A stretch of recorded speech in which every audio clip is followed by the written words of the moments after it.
میرے پیارے دوستوں، بہنوں، بھائیوں، السلام علیکم۔ اللہ تعالیٰ آپ کو رحمتیں، برکتیں اور بے انتہا خوشیاں عطا فرمائے۔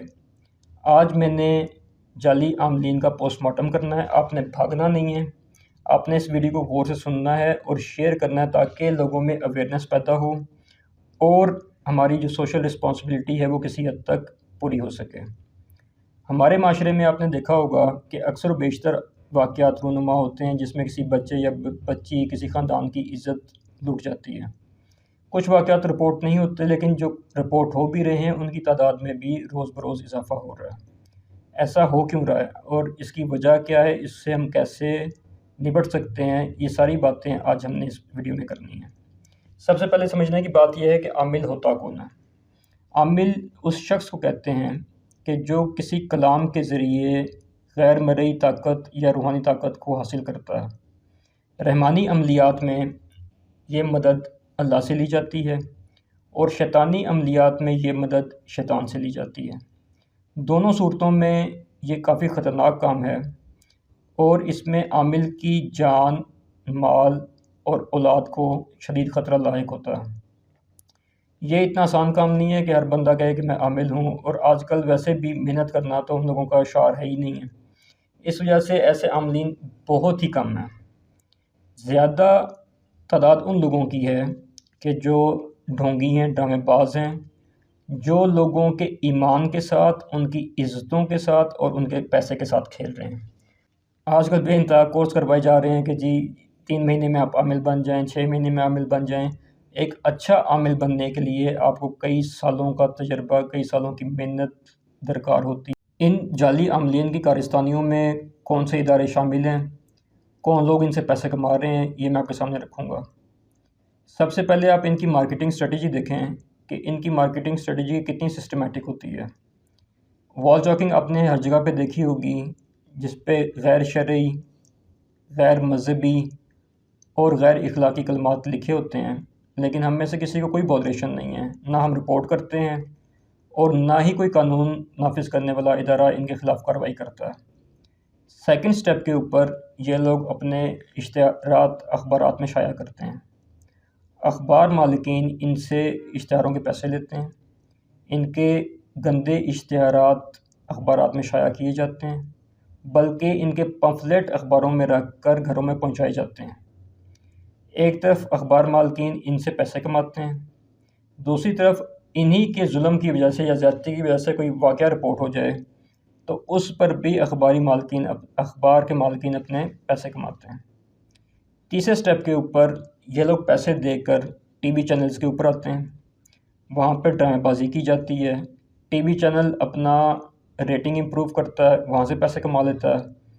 پھر اگین اگر کوئی ایسا واقعہ رپورٹ ہو جائے ظلم کا، زیادتی کا، جو عاملین کی وجہ سے کی گئی ہو، پہلے انہیں پروموٹ کیا جاتا ہے، پھر انہی واقعات کو رپورٹ کر کے پھر اپنی ریٹنگ کو امپروو کیا جاتا ہے اور پیسے کمائے جاتے ہیں۔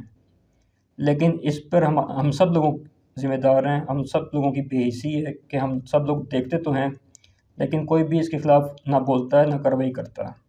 چوتھا پلیٹ فارم ان کا سوشل میڈیا کا ہے، جس پہ انہوں نے اپنے پیجز بنائے ہوئے ہیں اور چینلز بنائے ہوئے ہیں۔ ان چینلز پہ اور پیجز کے تھرو یہ لوگوں کو اپنی طرف اٹریکٹ کرتے ہیں۔ ان کا پوائنٹ آف اٹریکشن آپ یہ دیکھیں کہ یہ ان کی جو لینگویج ہوتی ہے یا جو ان کا سینٹینس ہوتا ہے جس کی وجہ سے وہ پوائنٹ آف اٹریکشن بن جاتا ہے، اس پہ اکثر لکھا ہوگا سنیاسی بابا، 100 سال کے بعد بابا جی جنگلوں سے واپس آ گئے۔ دوسرے مذاہب کے بھی اس میں انکلوڈ کر دی جاتے ہیں، بنگالی جادو ہو گیا، کالی ماتا کا پجاری ہو گیا، اس قسم کی بے شمار لغویات اور اس قسم کی چیزیں جو لوگوں کو اٹریکٹ کرتی ہیں اور لوگ اس کی طرف اٹریکٹ بھی ہوتے ہیں۔ تو ایسی لینگویج یوز کر کے، یہ ایسا پوائنٹ آف اٹریکشن کر کے لوگوں کو اپنی طرف یہ اپنی توجہ ان کی لیتے ہیں تاکہ ان بعد میں ان کے ایمان کے ساتھ کھیل سکے اور ان کی عزتوں کو پامال کر سکے۔ اب سوال یہ پیدا ہوتا ہے کہ ان جعلی عاملین کی طرف کون لوگ اٹریکٹ ہوتے ہیں اور کون لوگ ان سے رجوع کرتے ہیں۔ اس میں 2 طرح کے لوگ ہیں۔ ایک وہ لوگ ہیں جن کا اعتقاد، جن کا ایمان کمزور ہے، جو اپنی خواہشات کی تکمیل چاہتے ہیں، چاہے وہ جائز ذریعے سے ہو یا چاہے ناجائز ذریعے سے ہو۔ ان کا مقصد صرف اور صرف اپنی خواہشات کی تکمیل ہے۔ دوسرے وہ لوگ ہیں جو معاشرے کے ستائے ہوئے لوگ ہیں، جہاں پہ معاشرے نے اپنی ذمہ داری پوری نہیں کی۔ مثال کے طور پر کسی بچی کا رشتہ نہیں ہو رہا، کسی شادی شدہ خاتون کی اولاد نہیں ہو رہی یا بیٹے نہیں ہو رہے، کسی نوجوان کا روزگار نہیں ہو رہا، اس کی نوکری نہیں ہو رہی یا اس کا کاروبار نہیں چل رہا، تو سب سے پہلے اس کو نشانہ بنانے والے اس کے اپنے خاندان کے لوگ ہی ہوں گے، جو اس کو ستائیں گے، جو اس کو طعنہ زنی کریں گے، بجائے اس کے کہ اسے موٹیویشن دیں، اسے زندگی میں آگے بڑھنے کا حوصلہ دیں، وہ اس کو طعنہ زنی کر کر اس کو ڈی موٹیویٹ کر دیں گے، اور ایسا شخص یا عورت بالآخر ان عاملوں کے چکروں میں پھنس جاتے ہیں۔ جو بھی مرد یا عورت ان عاملین کے پاس جائے گا، اس میں 3 چیزیں لازمی نکالیں گے، اسے ڈرائیں گے۔ ان 3 چیزوں میں سے پہلی چیز جنات، دوسرا آسیب اور تیسرا جادو ہے۔ جو بھی ان کے پاس جائے گا، ان 3 چیزوں میں سے لازمی یہ ایک چیز اس کے اوپر تھوپیں گے، اسے ڈرائیں گے تاکہ وہ ان کے شکنجے سے نکل نہ سکے۔ ان کی زیادہ ایسی بات نہیں ہے کہ زیادہ تر شکار ان کی عورتیں ہوتی ہیں، مرد بھی ان کا شکار ہوتے ہیں۔ اس کا یہ مطلب نہیں ہے کہ میں جادو یا جنات کا منکر ہوں، دونوں کا ذکر قرآن میں ہے، لیکن اس کا یہ مطلب نہیں ہے کہ ہر دوسرا شخص اس پر ایفیکٹ ہوا ہے یا اس کا جنات کے زیر اثر ہے یا جادو کے زیر اثر ہے، ایسی بات نہیں ہے۔ میرے تجربے کے مطابق زیادہ جنات اور جادو کے کیسز جو رپورٹ ہوتے ہیں یا جو تجربے یا مشاہدے میں دیکھے جاتے ہیں، وہ زیادہ تر مڈل کلاس یا لوور مڈل کلاس سے ہوتے ہیں۔ آپ نے بہت کم دیکھا ہوگا یا ہم نے بہت کم دیکھا ہے کہ ایسے کیسز بہت زیادہ امیر لوگوں میں یا بہت زیادہ غریب لوگوں میں رپورٹ نہیں ہوتے۔ اصل وجہ یہ ہے کہ مڈل کلاس اور لوور مڈل کلاس یہ سروائیول کی جنگ لڑ رہے ہوتے ہیں۔ انہوں نے زندگی میں اپنے گولز کو اچیو کرنا ہوتا ہے اور معاشرے میں اپنے سفید پوشی کے بھرم کو بھی رکھنا ہوتا ہے۔ اس وجہ سے ان کے اوپر سوشل اور فائنینشیل پریشرز بہت زیادہ ہوتے ہیں، جو الٹیمیٹلی سائیکولوجیکل پرابلمس کو انیشیٹ کرتے ہیں یا میڈیکل پرابلمس کی طرف بات جاتی ہے۔ اب چونکہ ہمارے ملک میں سائیکولوجیکل ٹریٹمنٹ بہت مہنگا ہے، اس کی میڈیکیشن بہت مہنگی ہے، عام آدمی اس کو بآسانی افورڈ نہیں کر سکتا۔ ایک وجہ یہ بھی ہے کہ لوگ عاملین کی طرف جو رجوع کرتے ہیں اور الٹیمیٹلی کسی غلط ہاتھ پہ چڑھ جاتے ہیں، اس کی یہی وجہ ہے کہ ہمارے پاس جو ریسورسز ہیں میڈیکل فیلڈ کے یا سائیکولوجیکل فیلڈ کے، وہ بہت مہنگے ہیں، ان کی میڈیکیشن بہت مہنگی ہے، عام آدمی اس کو افورڈ نہیں کر سکتا۔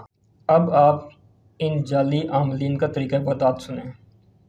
جو مسائل میں آپ کے سامنے رکھوں گا، جو پیش کروں گا، وہ آلموسٹ ہر شخص کے ساتھ وہی مسائل ہمارے معاشرے میں موجود ہیں۔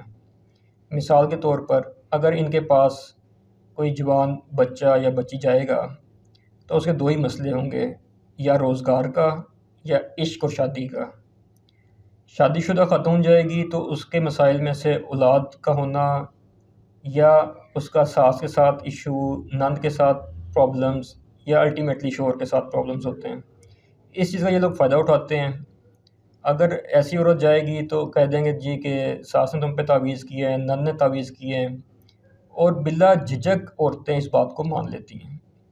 اگر یہ بھی ان کا کارگر نہ ہو تو پھر ان کا طریقہ یہ ہوتا ہے کہ آپ کا شوہر کسی اور عورت میں انوالو ہے، اور یہ ایسا بہانہ ہوتا ہے کہ جو ہر عورت کے اوپر فٹ آ جاتا ہے اور وہ اس کو مان بھی لیتی ہے، اور ان کی کمائی اور روزی روٹی سٹارٹ ہو جاتی ہے۔ اگر کوئی بڑی عمر کا مرد عورت ان کے پاس جائے گا تو سب سے پہلے آبویسلی اس ایج میں بیماریاں زیادہ ہوتی ہیں، بیماری کے بارے میں بتائیں گے یا مسئلہ ان کا اولاد کا، رشتوں کا ہوگا۔ ان مسائل میں سے باہر کوئی مسئلہ نہیں ہوتا۔ اگر کوئی امیر شخص جائے گا تو اس سے کہیں گے تمہارے حاسدین بہت زیادہ ہیں، تمہارا پیسہ ہتھیانا چاہتے ہیں، اس لیے انہوں نے تم پہ جادو کیا ہوا ہے۔ حتیٰ کہ اگر ان کے پاس کوئی غریب ترین شخص بھی چلا جائے تو اس کو یہ کہیں گے کہ جی تمہارے باقی رشتہ داروں نے بندش کی ہوئی ہے تاکہ تم پیسہ نہ کما سکو۔ تو ان کے پاس ایسے حربے اور ایسے ٹیکٹکس ہوتے ہیں جس کی وجہ سے یہ لوگوں کو بیوقوف بناتے ہیں، اور ہم لوگ خود بیوقوف بنتے ہیں ایکچولی۔ جو لوگ ان کے پاس جاتے ہیں یا ان کو اپنے گھروں میں بلاتے ہیں، وہ لوگ معصوم نہیں ہیں۔ ان کو یہ خیال ہونا چاہیے کہ جس کے پاس ہم جا رہے ہیں اس کا کردار کیسا ہے، وہ شریعت پہ عمل کرتا ہے یا نہیں کرتا، اس کے باقی معاملات کیسے ہیں۔ ہم اس تمام چیزوں کو بالائے طاق رکھ کر ان لوگوں سے رجوع کرتے ہیں۔ کسی سانپ یا بچھو کو آپ گھر میں لے کے آئیں گے تو آبویسلی اس نے آپ کو کاٹنا ہی ہے، اس نے آپ کو نقصان ہی پہنچانا ہے، الٹیمیٹلی ہوتا بھی یہی ہے۔ لوگ پہلے ان سے خود رجوع کرتے ہیں، ان کی طرف جاتے ہیں، ان کو اپنے گھروں میں بلاتے ہیں، اس کے بعد جب عزتیں لٹتی ہیں، عزتیں پامال ہوتی ہیں، پھر معصوم بن کے بیٹھ جاتے ہیں۔ جب آپ کا کسی کے ساتھ پیسوں کا لین دین ہو یا معاملات ہوں تو آپ 100 دفعہ سوچتے ہیں، لیکن اگر آپ کے ایمان کی بات ہو، عزت کی بات ہو، تو پھر آپ سوچنے سمجھنے سے محروم ہو جاتے ہیں۔ یہ غلطی جہاں پہ ان کی طرف ہے وہاں پہ بہت بڑی ذمہ داری ہمارے اوپر بھی عائد ہوتی ہے کہ ہم اپنے آپ کو خود بھی دیکھیں کہ ہم خود کیا کر رہے ہیں، ہماری خود اپروچ کیا ہے۔ ہر شخص یہ چاہتا ہے کہ میری مشکل، میری پریشانی چند منٹوں میں، چند گھنٹوں میں دور ہو جائے۔ اسی کا یہ عاملین فائدہ اٹھاتے ہیں کہ جی آپ کا کام 2.5 منٹ میں ہو جائے گا، 2.5 گھنٹے میں ہو جائے گا، 2.5 دن میں ہو جائے گا یا 1 ہفتے میں ہو جائے گا۔ آپ مجھے یہ بتائیں کہ کوئی شخص دنیا میں یہ گارنٹی دے سکتا ہے کہ اگلا سانس اس کو آئے گا یا نہیں آئے گا؟ جو شخص خود سانس لینے کا محتاج ہے وہ آپ کو کیا ٹائم فریم بتائے گا کہ یہ کام ہو جائے گا؟ کرنے والی ذات صرف اور صرف اللہ کی ہے اور اسی سے رجوع کریں۔ جو شخص آپ کے پیسوں کا محتاج ہے، جس کی نگاہ آپ کی جیب کے اوپر ہے، وہ آپ کو کیا خوشیاں دے سکتا ہے؟ وہ آپ کوئی مصیبتوں کو، پریشانیوں کو کیسے دور کر سکتا ہے؟ ہاں، اگر آپ نے کسی اچھے انسان کے پاس جانا ہے یا اچھے عامل کے پاس جانا ہے یا اچھے عالم کے پاس جانا ہے تو یہ چیزیں اپنے ذہن میں رکھیے کہ پہلے آپ اس کے کردار کے بارے میں، اس کی ریپوٹیشن کے بارے میں اچھے طریقے سے جان لیں۔ آپ کو یہ پتہ ہونا چاہیے کہ آپ جس شخص کے پاس جا رہے ہیں وہ کس علم کے تحت کام کرتا ہے، وہ اللہ سے مدد مانگتا ہے یا بہروپیہ ہے اور شیطان سے مدد مانگتا ہے۔ لوگ جاتے اس کو اچھا عامل سمجھ کر ہیں، لیکن کرتا وہ عمل شیطان کی طرف سے ہے۔ تعویذ آپ کو لپیٹ کے دے دیا جاتا ہے اور کہا جاتا ہے کہ آپ نے کھولنا نہیں ہے، اس میں وہ شیطانی کلمات لکھے ہوتے ہیں اور آپ خود پیسے دے کے وہ مصیبت مول لے کر آتے ہیں۔ اس لیے یہ بہت ضروری ہے کہ آپ کسی بھی ایسے شخص کے پاس مت جائیں جس کو آپ نہیں جانتے۔ دوسری بات یہ ہے کہ کسی بھی روحانی علم میں، رحمانی جو علم ہے، اس میں کسی غیر محرم عورت کو ہاتھ لگانا یا اس کے جسم پہ ہاتھ پھیرنا یا اس قسم کی کوئی بھی نازیبا حرکت یہ ناجائز ہے، بلکہ حرام ہے۔ خواتین کے لیے ضروری ہے کہ وہ کبھی بھی کسی اچھے عامل کے پاس جائیں یا کسی کے پاس بھی جائیں، اکیلے مت جائیں۔ اپنے ساتھ بھائی، باپ یا بیٹے کو ساتھ لے کے جائیں۔ کسی بھی صورت میں کوئی عورت اکیلے میں کسی عامل تو کیا عالم سے بھی نہیں مل سکتی، یہ بات ذہن میں رکھیے گا۔ آج یہ چھوٹی سی کوشش تھی کہ میں آپ کو حقیقت سے آشکار کروں تاکہ لوگوں کی عزتیں، مال، جان محفوظ رہ سکے۔ امید ہے آپ کو پسند آیا ہوگا، اسے آپ شیئر کیجئے گا تاکہ لوگوں میں اویئرنیس پیدا ہو اور جو ہم نے کام شروع کیا ہے وہ پایہ تکمیل تک پہنچ سکے۔